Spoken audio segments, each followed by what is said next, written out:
नमस्कार साथियों, स्वागत आपका अभिनंदन आप ही के YouTube चैनल में। काफ़ी इंपॉर्टेंट वीडियो दोस्तों। देखते हैं आप लोगों के दोस्तों 20 क्वेश्चन में से कितने क्वेश्चन आपके सही जाते हैं, उसके अकॉर्डिंग आप देख लेना आप लोगों की कितनी अच्छी तैयारी है। पहला क्वेश्चन है दोस्तों, पुल्लिंग शब्द छांटना है आपको कि कौन सा शब्द क्या है पुल्लिंग है। पुल्लिंग शब्द छांटने के लिए दोस्तों सबसे पहले आपको करना होगा, इसमें अच्छा और अच्छी लगाकर देखना होगा कि वास्तविकता में अच्छा अच्छी बुढ़ापा होता है या अच्छा बुढ़ापा होता है, बस यहीं से ही समझ जाइए। अच्छा और अच्छी लगा के अच्छा, जैसे कि पेपर में आ जाएगी बात स्त्रीलिंग है या पुल्लिंग है बात, तो आप कहेंगे अच्छी बात या अच्छा बात, तो अच्छी लगाएंगे ना, तो वहीं से ही पता चल गया कि बात क्या है स्त्रीलिंग है। और बुढ़ापा अच्छा बुढ़ापा, तो अच्छा शब्द आ गया तो समझ जाइए ये पुल्लिंग है। तो option number D is right answer. पुरुष शब्द में कौन सी संज्ञा है? पुरुष शब्द देखिए, संज्ञा 3 प्रकार की है और अर्थ के आधार पर संज्ञा 5 प्रकार की है। नंबर 1 संज्ञा होती है व्यक्तिवाचक, दूसरे नंबर पर जातिवाचक और भाववाचक। जिसमें फिलिंग हो वो भाववाचक है, जिसमें किसी व्यक्ति विशेष का नाम लिया गया हो वो व्यक्ति है। अब इसने कहा पुरुष, अब कौन सा पुरुष? हजारों लाखों लोग हैं, तो इस हिसाब से है जातिवाचक। जैसे फॉर एग्जाम्पल मैं आपको एक और एग्जाम्पल दे दूं कि बाजार से फल लाओ, तो फल क्या है भाई? फल क्या है? फल कौन सा लाऊं? सेब लाऊं, अमरूद लाऊं, टमाटर लाऊं, क्या लाऊं? तो फल क्या हो गया? जातिवाचक हो गया। और मैं कहूं कि बाजार से आप आम लाओ, तो आम क्या हो गया? व्यक्तिवाचक हो गया। और आज बहुत गर्मी है, आज बहुत सर्दी है, मिठाई बहुत मीठी है, वो सब क्या हो गए? भाववाचक हो गए। आई थिंक आपके समझ में आ रहा हो गया। क्वेश्चन नंबर 3 है दोस्तों, मैं घर पहुंचा कि पानी बरसने लगा, और पानी इतना बरसा कि ठंड बढ़ गई। किस प्रकार का वाक्य है? देखिए, वाक्य 3 प्रकार के, मिश्र वाक्य, साधारण वाक्य और संयुक्त वाक्य। जब दो वाक्य आपस में जुड़ रहे हों तो साधारण तो कभी नहीं हो सकता, क्या तो वो मिश्र होगा या संयुक्त होगा। और संयुक्त वाक्य वहां होगा जहां पर एक सेंटेंस और दूसरा सेंटेंस जुड़ तो रहे हों आपस में, लेकिन लेकिन एक दूसरे पर आश्रित हो। जैसे कि मैं घर पहुंचा कि, आश्रित हो गया ना। पानी बरसने लगा, और पानी इतना बरसा कि ठंड बढ़ गई। एक दूसरे पर जब आश्रित वाक्य होते हैं और दो या दो से अधिक वाक्य जुड़े होते हैं, संयुक्त वाक्य कहलाते हैं। आई थिंक दोस्तों समझ आ रहा। वीडियो दोस्तों ज़्यादातर शेयर कर दीजिए, ये मेरा आपसे वादा है, प्रॉमिस है। आगामी वीडियो एग्जाम में हिंदी, जीके, जीएस आपसे बाहर नहीं आएगी। हिंदी का तो आप ये समझ लीजिए, आप चाहे तो नोट्स भी ले सकते हैं, ऑनलाइन क्लास भी ले सकते हैं, पेड क्लासेस चल रही है हमारी। एक बार जरूर दोस्तों लीजिएगा, फिर देखना तैयारी आपकी। ये जो लोगों ने दुकानें खोल रखी ना, इन लोगों की दुकानें फालतू की, लोगों को भ्रमित करते हैं। उसके दोस्तों ये यूट्यूब चैनल आप एक बार जरूर ज्वाइन करना, सारी प्ले लिस्ट देखना, फिर देखना तैयारी। जीवन आपी का संधि विच्छेद क्या है? तो इसका सही संधि विच्छेद होगा दोस्तों ऑप्शन नंबर बी, जीवन प्लस अपी। ध्यान रखिएगा। किस शब्द में दीर्घ समास नहीं है बताना। दीर्घ समास उसको बोलते हैं जिसमें पहला पद संख्या का हो और बाद का शब्द जो हो एक समूह को बनाता है। जैसे चौराहा, 4 राहों का समूह, ठीक है। त्रिवेणी, 3 हैं जिसमें क्या वेणी। पंचवटी, जिसमें 5 हैं वाटिका। तो जिस सब में संख्या आ रही है, जैसे चौराहा है, सप्ताह है, दोपहर है, सब तिरंगा है, ये सब दीर्घ समास के एग्जाम्पल है। लेकिन पीताम्बर, पीले हैं वस्त्र हैं, पीले अंबर जिसके, यानी पीले वस्त्र जिसके, कौन है वो? श्री कृष्ण भगवान है, तो वो होगा बहुव्रीहि समास। तो ये फिलहाल कौन सा समास है? दीर्घ समास नहीं है। क्वेश्चन नंबर 6 है दोस्तों, उपयुक्त उत्तर दीजिए। उधो का लेना ना माधो का देना। ना उधो का लेना ना माधो का देना, यानी कि सब झमेले से भैया क्या रहना? अलग रहना, यानी किसी से कोई मतलब न रहना। Option number A is right answer. अंडे का शहजादा मुहावरे का क्या अर्थ है? बहुत फेवरेट क्वेश्चन है उत्तराखंड का। अंडे का शहजादा बोलते हैं जिस व्यक्ति को किसी प्रकार का कोई अनुभव ना हो, यानी कि अनुभवहीन व्यक्ति। निम्नलिखित में से कौन सा कथन सत्य है? क्वेश्चन नंबर 8, दोहा व सोरठा के तृतीय चरण में 13-13 मात्राएं होती हैं, ये बताना है आपको क्वेश्चन ना। देखिए, दोहा और सोरठा क्या होते हैं? दोहे में 16 मात्राएं होती है। खैर, मैं इस टॉपिक पे एक वीडियो अलग से लेकर आऊंगा, ये मेरा प्रॉमिस है आपसे, लेकिन इसको रट लेना। इसमें से कोई भी कौन सा कथन सत्य है? इसमें कोई भी कथन सत्य नहीं है, सारे रॉन्ग है, ठीक है।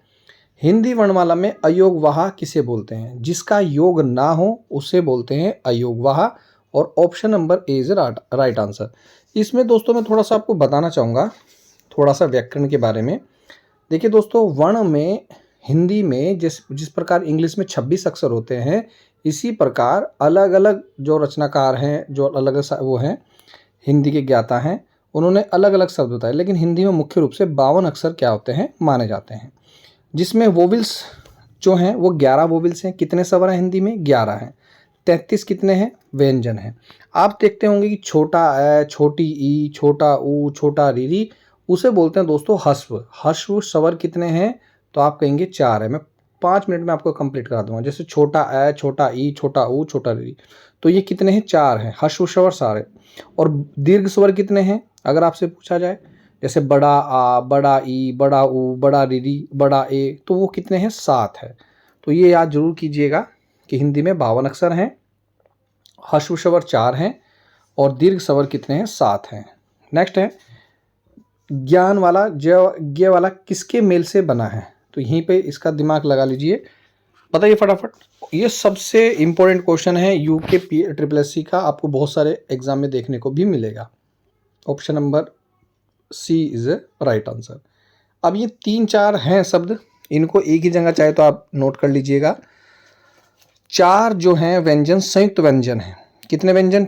4 जो हैं वो हैं संयुक्त व्यंजन। जैसे त्रिफला वाला है, एक ज्ञान वाला जो आप देख रहे हैं स्क्रीन पर, एक ये है, तो 4 हैं ये टोटल। मैं फिर बोल रहा हूँ दोस्तों, क्लास भी एक बार ज्वाइन करना, ये सब क्लास में आपके क्लियर भी हो जाएंगे। अर्धविराम चिन्ह का रूप क्या है?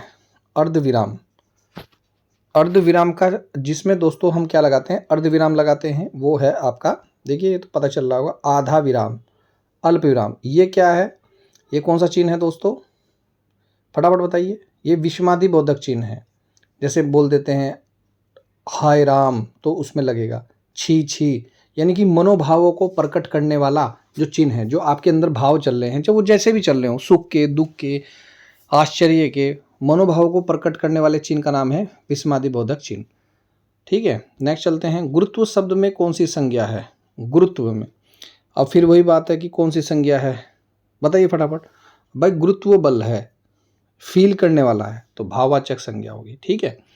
प्रेस प्रतिनिधि शब्द किस प्रकार का है? प्रेस, देखिए 2 शब्द अगर आपस में मिले, एक है प्रेस और एक है प्रतिनिधि, तो 2 मिल गए तो बन गया संकर। संकर शब्द बोलते हैं उसको जहाँ 2 शब्द आपस में मिले हों और दोनों शब्द अलग अलग भाषाओं के हों।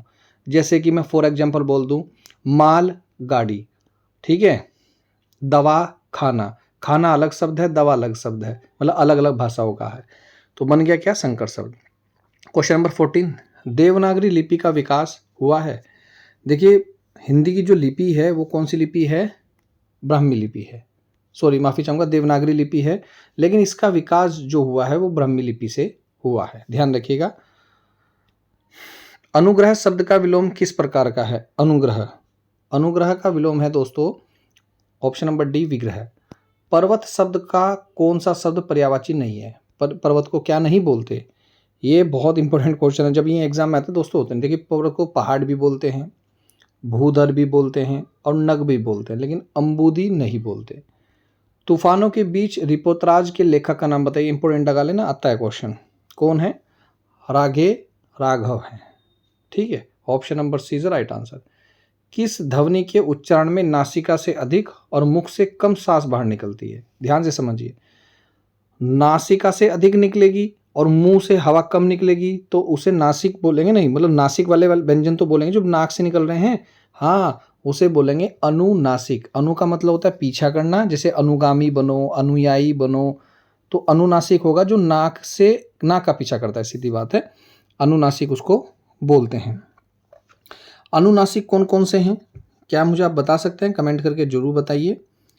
ठीक है दोस्तों, देखिए बहुत सारे क्वेश्चन देख, और एक और चीज़ है पेपर में ऐसे भी आ जाते हैं पागल बनाने के लिए। अग्र स्वर बताइए सर, अग्र स्वर कौन से हैं, पश्च स्वर कौन से हैं, मध्य स्वर कौन से, रटना नहीं है, समझना है।